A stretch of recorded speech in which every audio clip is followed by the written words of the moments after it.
한반도 동쪽 끝, 평화와 긴장이 공존하는 섬 독도.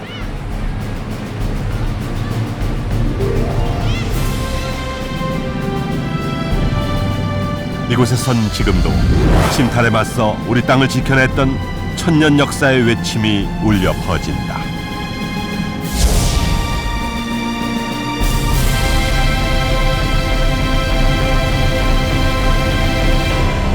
지난 3월 말 일본의 독도 영유권 주장을 한층 더 강력하게 담은 일본 중학교 교과서 12종이 일본 문부성의 검정을 통과함에 따라서 한국과 일본 두 나라 간의 독도 문제가 또 한 번 불거지게 됐습니다. 제가 나와 있는 이곳은 울릉도에 있는 독도 전망대입니다. 날씨가 좋은 날엔 육안으로 직접 저 독도를 관측할 수가 있다고 하는데요. 그런데 독도에서 가장 가까운 일본 영토인 오키섬에선 독도를 전혀 볼 수가 없습니다. 이처럼 울릉도에선 볼 수 있지만 일본에선 볼 수 없는 섬 독도. 오늘 역사 스페셜에서는 독도를 자국의 땅으로 주장하고 있는 일본 교과서의 검정 통과를 계기로 우리 땅 독도의 역사를 긴급 점검해 보겠습니다. 지난 3월 규모 9.0의 대지진으로 사상 최악의 위기를 맞은 일본.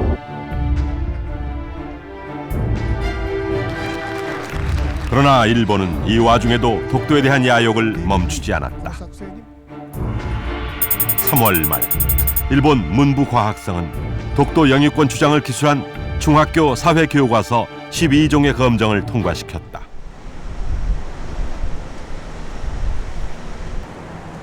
일본 교과서의 독도 영유권 주장은 지난해 초등학교 교과서에 이어 다시 1년 만에 중학교까지 확대된 것이다.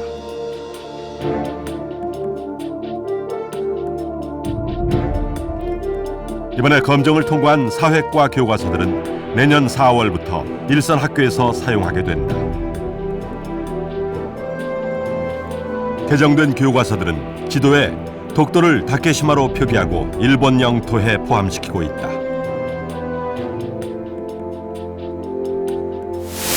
서술에서도 독도를 일본의 고유 영토라고 쓰고 있다.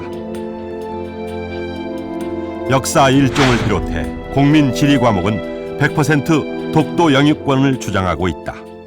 일본의 교과서에서 이 독도 문제가 등장한 것은 2005년부터라고 할 수 있습니다.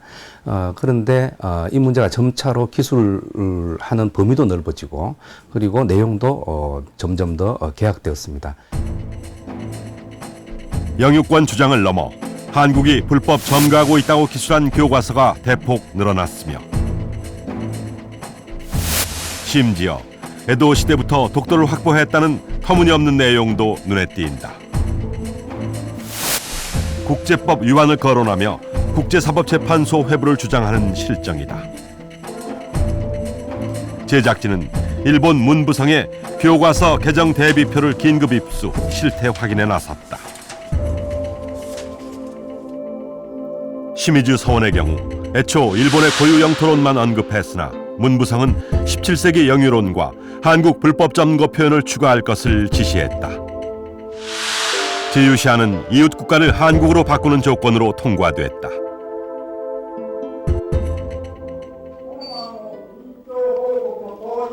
(2005년) 시마네 희연의 다케시마의 날 선포 이후 일본의 교과서 왜곡은 정부 주도로 이루어지고 있다.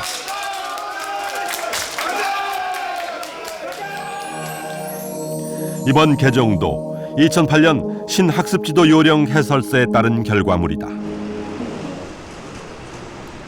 이번에 개정되는 교과서들은 일본 외무성 입장을 충실히 따르고 있다. 영어와 아랍어 등 10개 국어로 번역돼 전 세계에 뿌려지고 있는 이 자료는 현지 학계에서도 논란이 많은 상태다. 학문적 논증도 거치지 않은 일방적인 정부의 주장을 토대로 진실을 담아야 할 일본의 교과서가 재편되고 있는 것이다.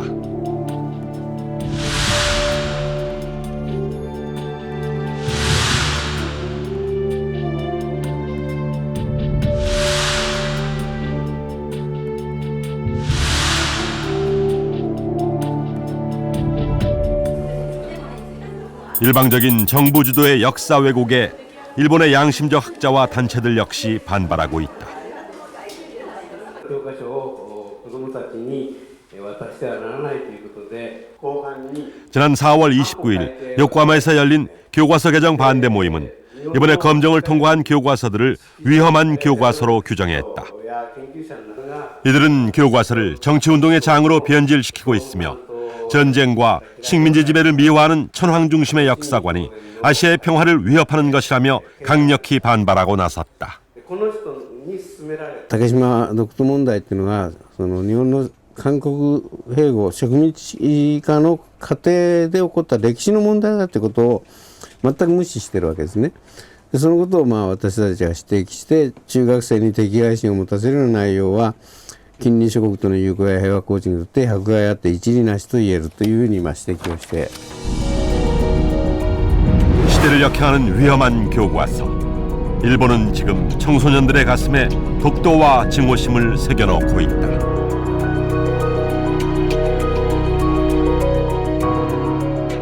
일본 외무성 홈페이지에 다케시마 문제를 이해하기 위한 10가지 포인트나 최근에 검정을 통과한 12종의 중학교 사회 교과서 모두 마치 독도가 일본의 영토인 것처럼 오인할 수 있도록 교묘한 논리를 펼치고 있는데요. 특히 자신들은 이미 17세기에 독도에 대한 영유권을 확립한 반면에 한국에선 옛날부터 독도를 자국의 영토로 인식했다는 근거가 없다는 주장을 펼치고 있습니다. 자, 과연 이러한 주장은 사실일까요? 자, 이쪽을 보시죠. 이곳 독도박물관에서는 조선시대 안용복이 2차례에 걸쳐서 일본을 왕래한 행로를 이렇게 그려놓고 있습니다. 이미 17세기 안용복은 이곳 독도를 보고 일본으로 건너가 독도가 조선의 영토임을 분명히 주장했습니다. 자, 독도 분쟁의 가장 중요한 열쇠를 쥐고 있는 인물 안용복을 만나보겠습니다. 부산시 수영동. 옛 경상 좌수터에 자리한 안용복 사당. 매년 4월 18일 안용복 기념사업회는 제향식을 거행하며 그의 업적을 기리고 있다. 우리나라에서 안용복은 독도를 지켜낸 민족의 영웅이자 수호자로 장군 칭호를 받는 인물이다. 현우군 삼가 울릉군 안용복 장군 영전에 17세기 후반 안용복은 일본에 건너가 독도가 조선 땅임을 알렸고 역사는 그것을 기록으로 남겼다. 일본이 그 독도에 대해서 그러한 옳지 않은 역사 인식을 갖고 있기 때문에 안용복 장군이 있음으로 해가지고 우리가 그 독도가 우리 땅이라고 하는 그러한 확실한 그런 근거, 사료적인 실증적인 근거를 제공해주기 때문에 또다시 불거진 일본의 독도 침탈 야욕. 세월은 300여 년이 흘렀지만 그의 발자취는 두 나라의 역사에 뚜렷이 새겨져 있다.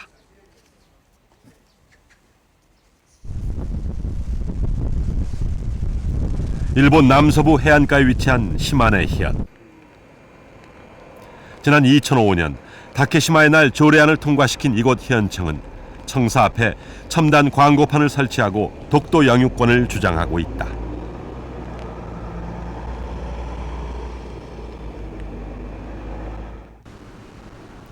현청 안에는 독도 문제 연구소를 개설해 독도 자료 수집과 관련 연구를 조직적으로 수행하고 있다. 특히 일본에 유리한 역사 자료나 인물을 찾아 독도가 일본 영토라는 주장을 뒷받침하는 것이 주 임무다. 이곳에서는 우익 학자들의 관련 연구를 모아 지속적으로 출판 작업을 하고 있으며 일반 시민들을 상대로 강좌도 진행한다. つまり韓国は戦前とは打って変わってですね、今度自分たちがですね、領土を拡張しようとしている、そういった中でですね、歴史的根拠がないまま竹島をですね、さまざまな問題に結びつけて主張しています。 대표적 우익 학자 시모조 마사오 교수는 이 연구소의 보고서에서 안용복은 한일 관계에 큰 혼란을 가져다준 원흉으로 혹평하고 있다. 일본은 어떻게든지 안용복을 부정을 해야 됩니다. 안용복을 부정하는 것이 조선의 독도에 대한 인식, 독도가 조선의 영토였다는 사실을 부정하는 것이 되기 때문에 일본 사람들은 필사적으로 안용복을 부정을 하죠. 일본 시마네 반도에서 북쪽으로 약 60km 떨어져 있는 오키 섬.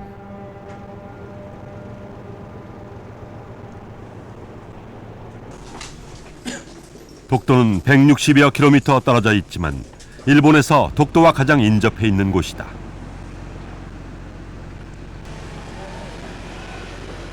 항구 주변에서는 독도를 염원하는 홍보물을 쉽게 찾아볼 수 있다.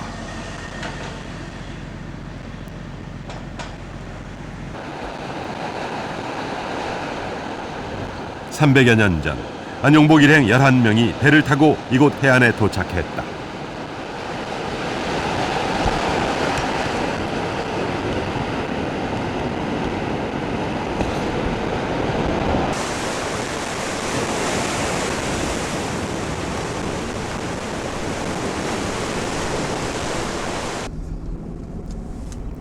안용복 일행이 처음 안내된 곳은 무라카미가. 당시 막부 직할령이었던 오키섬에서 촌장과 공문서를 담당했던 유력한 가문이다.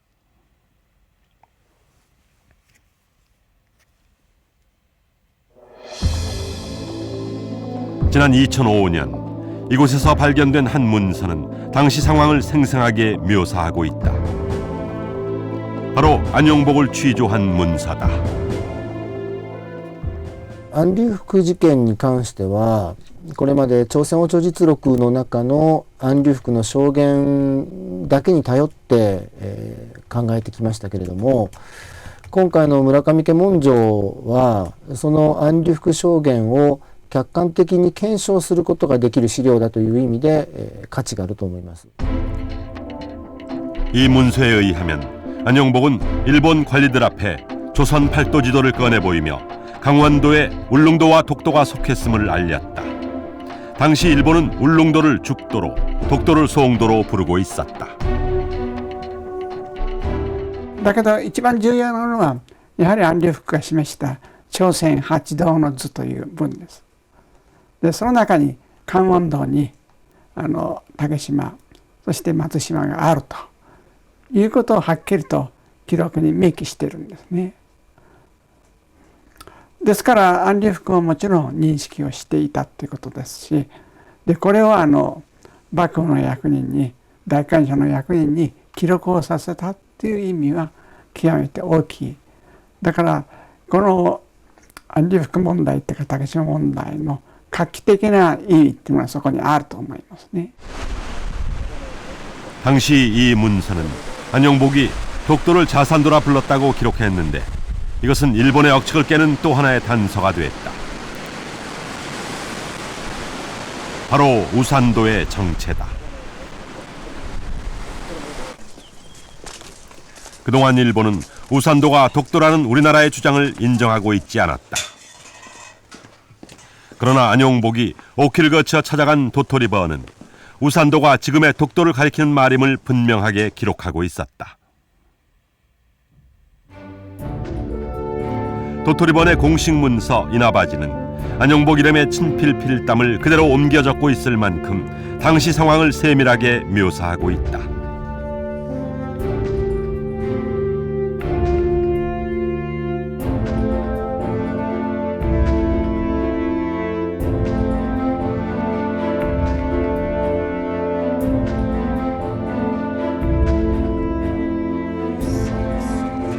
그런데 이 책에서 안용복이 말한 자산도는 우산도로 소홍도, 즉 독도라고 정확하게 기록하고 있다.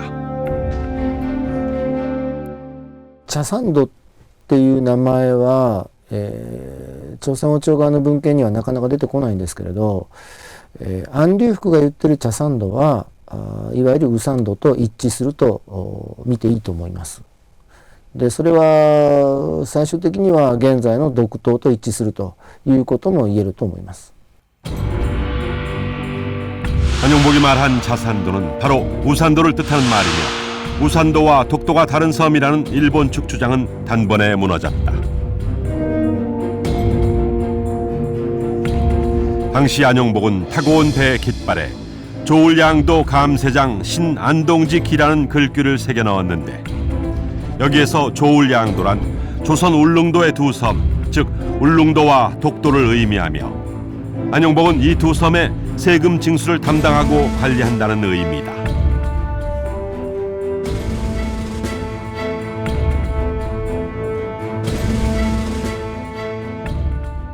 그냥 그 지리정의 이야기를 한 거 아니다라는 거죠. 그러면 그 예를 들면 제주도 이야기도 해야 되고요. 그냥 일반 지리를 말한다면 그렇지 않습니까? 고문도 이야기도 해야 되고요. 그러나 안용복의 목적은 어디까지나 울릉도, 독도가 조선꽃이라고 말하고 싶어서 갔기 때문에 다른 도에서는 그냥 이런 도가 있다라고 이야기만 했고 강원도 부분에서만 울릉도, 독도가 강원도에 속한다. 그것을 강조했다라고 볼 수가 있죠. 이 같은 사실은 무라카미 가문 문서에 기록된 안용복의 도일 행적에서도 드러나는데 5월 15일 울릉도를 출발한 안용복은 독도에 도착해 하룻밤을 묵은 후 일본으로 향한 것으로 기록돼 있다.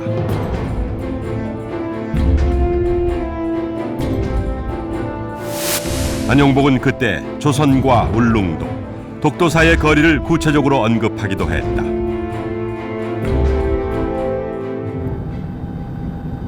그렇다면 안용복은 왜 일본까지 와서 독도가 우리 땅임을 주장해야만 했던 것일까? 그가 일본으로 건너가기 3년 전 울릉도에서 고기잡이를 하다가 일본 어선에 납치당하는 사건이 있었다. 당시 조선이 쇠환 정책으로 울릉도를 비워둔 틈을 타 일본 어민들이 국경을 넘어 불법 조업을 하고 있었던 것이다. 그런데 3년 뒤인 1696년 안용복은 또다시 울릉도에서 조업 중인 일본 어선을 만나게 된다.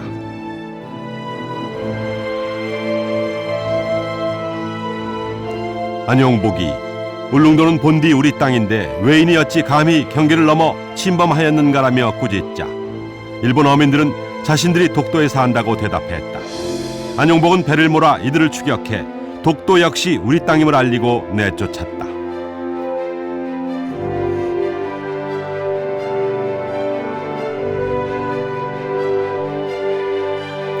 그리고 도주하는 외선을 일본까지 쫓아가 이를 항의하게 된 것이다.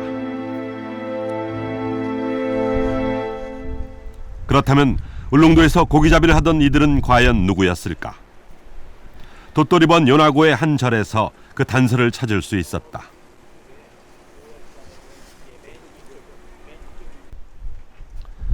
외구의 창궐로 조선 초기 모든 섬의 주민들을 본토로 이주시킨 사이 울릉도 해역 어업을 독점해온 이들이 이 지역에서 번성하고 있었다. 여기가 오야 집안 대대 그런데요. 예. 그리고 이 주변 전체가 예. 오야. 전체가 다 같이 다케시마에 갔던 사람들의 묘인 것 같습니다. 오우야 가문은 무라카와 가문과 손잡고 울릉도의 풍부한 수산자원과 산림자원으로 막대한 부를 쌓았다.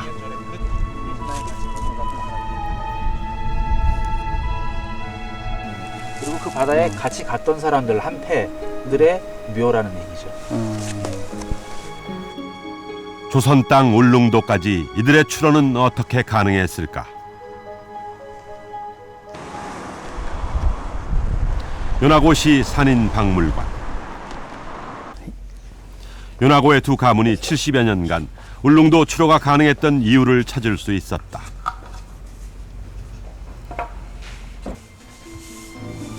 바로 에도 막부로부터 허가를 받았다는 울릉도 도회면허 봉서다. 봉서란 정식 허가서가 아닌 편지 형태를 말한다. 원래 도회면허는 매년 갱신하는 것을 원칙으로 한다. 그런데 1696년 안용복이 일본에 건너가 이들의 불법 조업의 부당성을 지적할 때까지 두 가문은 첫 회 허락된 도회 허가증으로 70여 년을 사용했다. 배 선두에 꽂아두는 목찰과 에도 막부의 문양이 그려진 깃발은 이들에게 허락된 일종의 면허증이었다. 日本の船が日本以外の国へ行くことを禁止しておりましたので、そこに行くには許可がいるわけですね。その許可証がどうしてもなければ行くことができませんので、国の決まりを破ることになりますから、そこでこういうその印を、許可の印を持っていくわけですから、どうしても許可がいったわけです。 일본은 현재 도토리본 어민들이 17세기에 울릉도와 독도를 왕래한 것을 두고 일본이 먼저 독도를 실효 지배한 증거라고 주장하고 있다.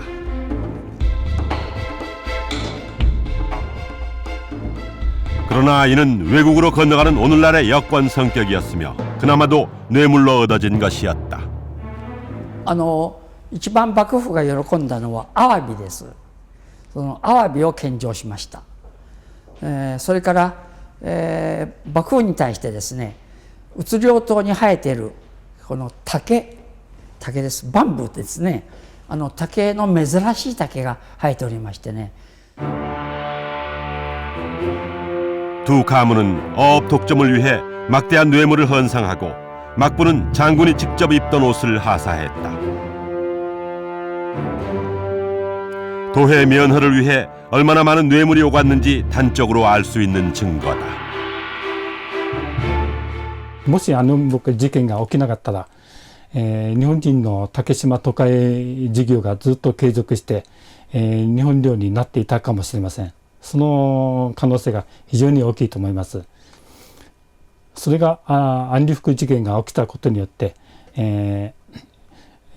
宇領島の領土問題が両国間で起きたことによって宇領島が朝鮮領であるということがはっきりしたということになりました。 뇌물로 받은 불법 도회 면허로 울릉도 일대에서 주업하던 도토리본 요나고 지역 두 가문은 안용복 이후에는 다시 이곳에 올 수 없었다.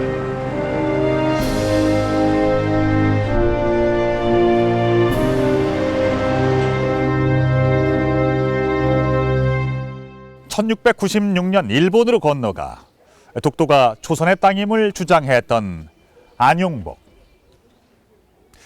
현재 17세기 독도 영유권 확립설을 내세우고 있는 일본 측에게 가장 큰 걸림돌은 바로 이 안용복입니다. 그의 행적과 진술을 제대로 이해하게 된다면 일본 측이 내세우고 있는 10가지 주장의 대부분이 무너지게 되는데요. 일본 측이 애써서 안용복을 부정하려고 하는 이유가 바로 여기 있습니다. 안용복으로 인해서 한국과 일본 두 나라는 독도에 대한 입장을 분명히 하는 계기를 마련하게 됩니다. 15세기 태종 이후 쇠환 정책으로 비워두었던 울릉도와 독도. 숙종 19년 안용복 사건 이후 조일 간의 울릉도 문제가 표면화되자 조선 조정은 적극적인 수토 정책으로 돌아섰다. 1694년 삼척 첨사로 파견돼 울릉도 수토 임무를 맡은 장한상.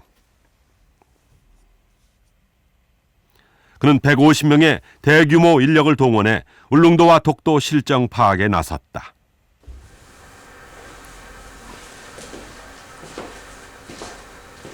그리고 울릉도와 독도에 대한 조사 활동을 마친 후 그 내용을 울릉도 사적에 기록했다.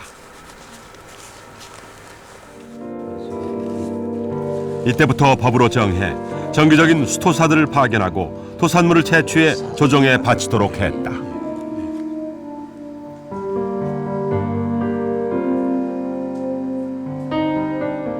세종과 그 숙종이 이 조선 정부에서 울릉도에 대한 세안 세출 혹은 수토 정책을 그 실시하면서 하는 얘기가 그 세종 때도 매년 울릉도에 그 이 사람을 그 보내고 사신을 그 보내갖고 이 조사를 시키겠다.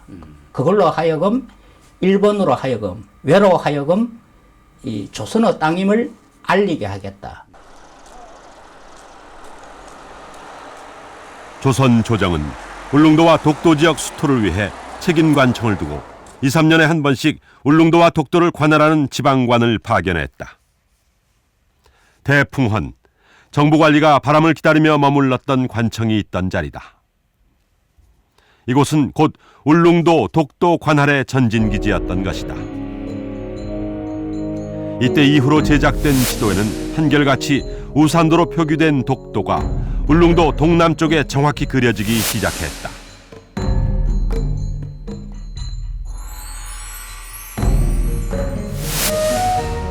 장한상의 울릉도 사적에는 독도를 진방향 300리 밖에 있다고 적었는데 이 섬이 독도인가를 두고 논란이 있었다.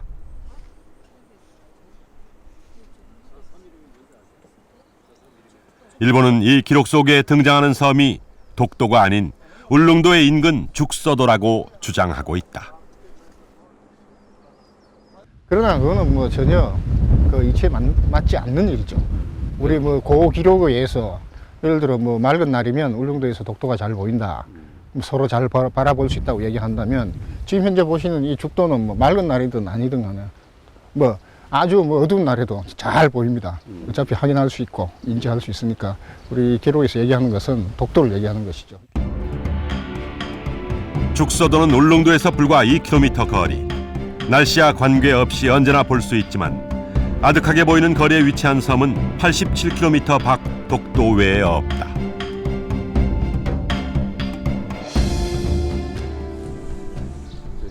그렇다면 장한상이 기록한 진방향은 과연 어느 방향을 뜻하는 것일까? 독도 보이는 지점이? 제작진은 직접 방향 확인을 시도했다. 남동 방향. 남동 방향이 되죠. 남동. 대략 남동 방향. 네.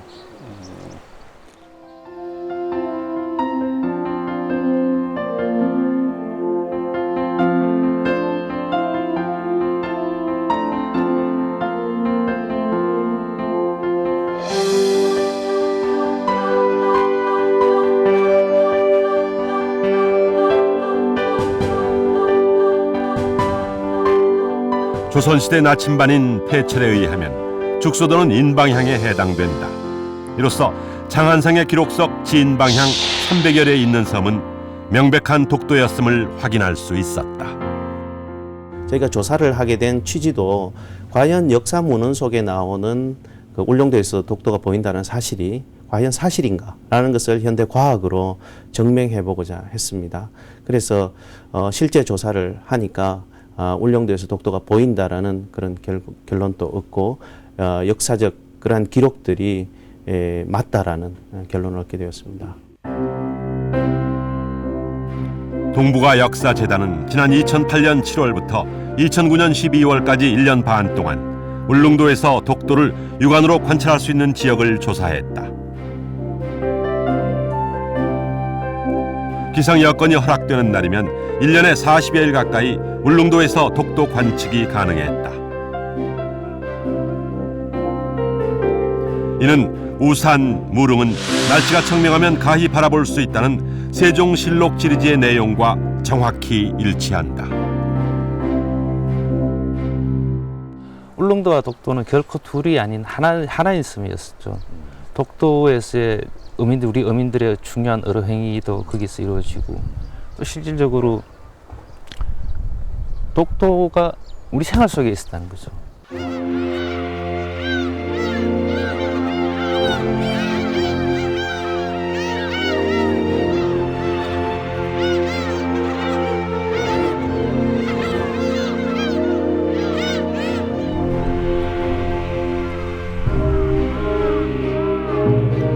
한편 조선 정부가 적극적으로 영토를 수호하는 수토 정책으로 입장을 바꾸자 일본 역시 울릉도와 독도에 관한 정보를 수집하기 시작했다.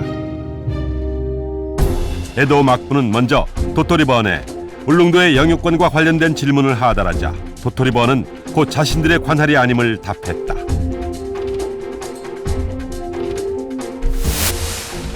또한 독도에 대한 별도 조사에서도 일본 어디에도 보속되는 섬이 아니라고 답했다.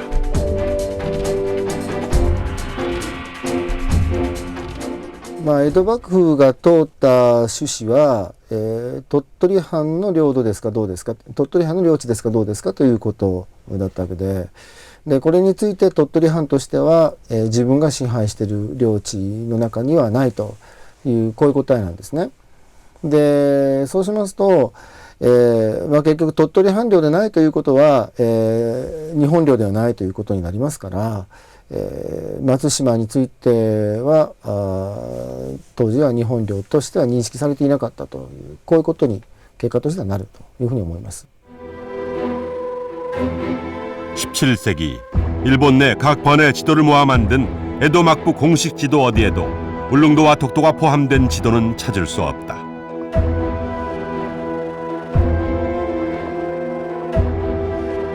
도토리번의 확답을 받은 지 3일 후 에도 막부는 일본인의 울릉도 도해 금지령을 내렸다. 에도 막부는 울릉도와 독도가 조선 땅임을 공식적으로 인정하게 된 것이다.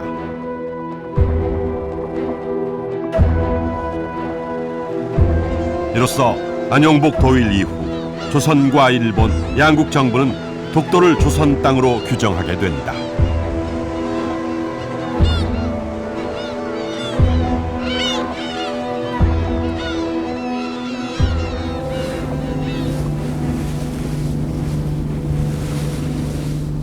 여기서 독도까지는 약 87.4km, 빠르면 뱃길로 1시간이면 도착할 수 있는 거리입니다. 맑은 날씨에는 울릉도에서도 뚜렷이 보일 정도로 가까이에 위치해 있는 섬 독도. 당연히 조선에서 건너간 울릉도 수토사나 어민들은 독도를 울릉도의 부속섬이라고 생각을 했습니다. 따라서 안용복 사건 이후 17세기 일본 정부에서 시행한 일본인 울릉도 도해 금지령은 독도 도해 금지도 포함하고 있는 것입니다. 하지만 현재까지도 일본에선 그 속에 독도가 포함되지 않는다는 주장을 꺾지 않고 있습니다. 17세기 안용복의 도일로 촉발된 사건 이후 에도 막부를 통해 공포된 울릉도 도해 금지령. 이 금지 조항의 효력은 잘 지켜졌을까?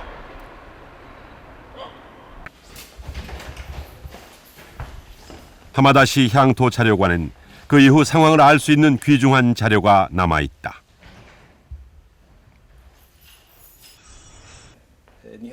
(1837년) 에도 막부가 전국 해안가에 내건 경고문이 바로 그것이다. 막부는 전국 법령에 해당하는 경고판을 통해 도해 금지에 대한 강력한 의지를 일본 국민들에게 전하고자 했다.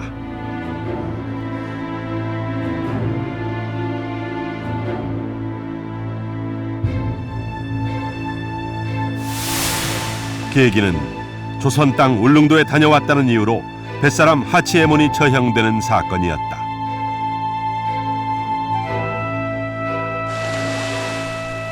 도해 금지령이 내려진 지 100여 년이 흐른 후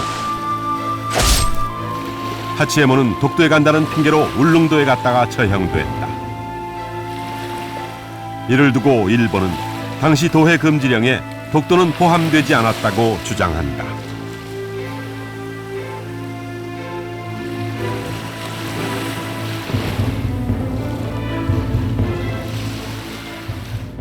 ただ宇領島に属する島、子供の島だっていうので竹島松島と、日本でもワンセットにして行っておりましたから。竹島渡海が禁止されてしまうと、松島は利用価値がなくなってしまう。で、つまりこの2つの島は2つで使わないと意味がないという。だから竹島渡海禁令後に松島だけを日本人が利用していたということは絶対にありえない。 도쿄대 부속 도서관. 당시 처형된 하치에몬의 진술 내용을 기록한 죽도 도해 일간기가 보관돼 있다. 울릉도 도해에 관한 1급 사료다.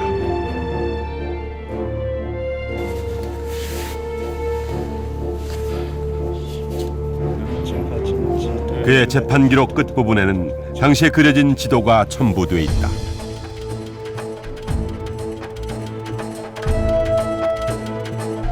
오키섬과 일본 영토는 노란색으로 칠해진 반면 한반도와 울릉도, 독도는 붉은색으로 칠해져 있는 것이 눈에 띈다. 그 색깔을 보면 그 독도하고 울릉도하고 조선이 다 똑같은 빨간 색깔입니다. 그거는 같은 그 연토라는 것을 나타내고 있고요. 일본 쪽은 그 노란색으로 되어 있습니다.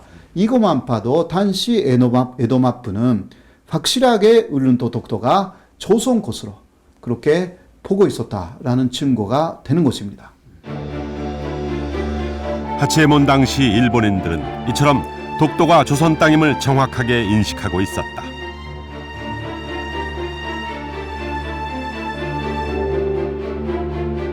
(1876년) 시마네 희연이 다시 독도 관할권을 내무성에 질의했을 때 메이지 정부의 입장은 동일했다. 당시 최고 권력기관인 태정관은 울릉도의 일도는 일본과 관련이 없다는 결정을 내렸다. 여기서 울릉도 외 일도는 독도를 의미한다는 지도도 첨부돼 있다.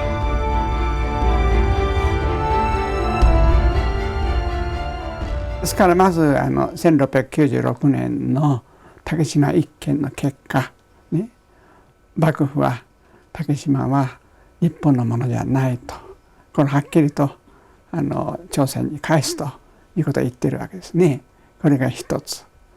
もう一つは1770年か明治10年島根県から申請しました竹島ほか一島、ね、これに対して政府の太政官は本邦関係これなしという決定をしたというこの2つが決定的な理由になると思いますね。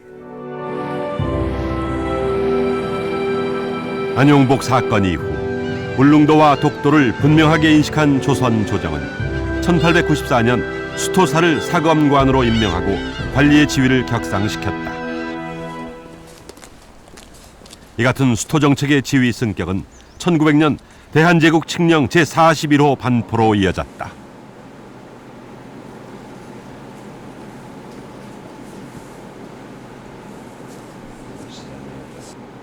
울릉도를 울도군으로 개칭하고 도감을 군수로 개정하고 칙령 제2조는 울도군 내 죽도와 석도를 포함시켜 이틀 후 관보에 게재됐다.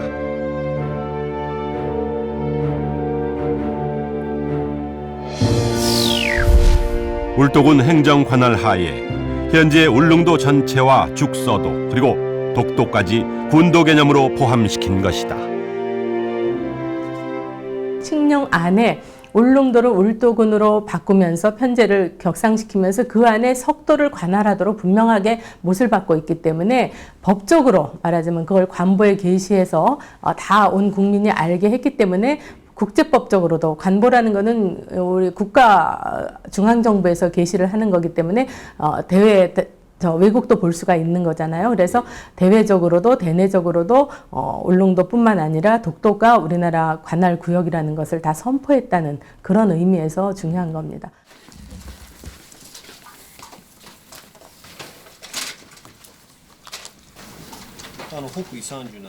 그러나 일본 제국주의가 팽창하던 1905년 일본은 독도를 다케시마라 칭하고 시마네 연교시 제40호로 독도를 강제 편입시켰다. 그리고 이듬해인 1906년 독도 시찰단 40여 명을 울릉도에 파견해 주인 없는 땅 독도를 접수했다고 알렸다. 無主の地であるとするならば日本政府の言う固有領土論は成立しないということになってきます。でそういうふうな決定をしておきながらこれを言ってみれば内外に公にすることはほとんどしてないんですね。わずかに山陰新報新聞というローカル紙の中で4行か5行の記事でこれを終わらせているということですね。で、当時韓国は東韓府の支配下に置かれておりまして、もしこれに対して異議があってもなんて言いましょうか、抗議をすることができなかったと。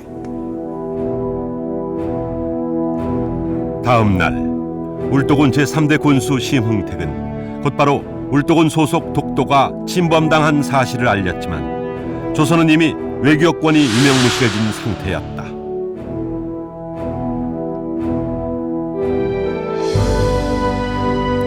일제가 조선을 강탈하기 5년 전 조선 침략의 첫 번째 희생지였던 독도. 100년이 지난 지금도 계속되는 망언과 교과서까지 왜곡하며 독도 영유권을 주장하는 일본. 그러나 역사는 독도가 조선의 땅이었음을 분명히 말해주고 있다. 수만 년 파도와 바람 속에서도 언제나 꿋꿋이 동해 끝자락에 우뚝 솟아있는 섬 독도. 우리 민족의 숨결이 진하게 느껴집니다. 그런데 현재 일본에서는 일본 고유의 영토인 독도를 한국이 불법으로 점거하고 있다며 교과서의 개정을 서두르고 있습니다. 하지만 지금까지 함께 보셨듯이 조선과 일본의 수많은 기록들과 옛 지도 등은 독도가 조선의 영토임을 분명히 보여주고 있는데요. 특히 일본은 에도 막부로부터 메이지 정부까지 독도가 조선의 영토임을 명확히 해주었습니다.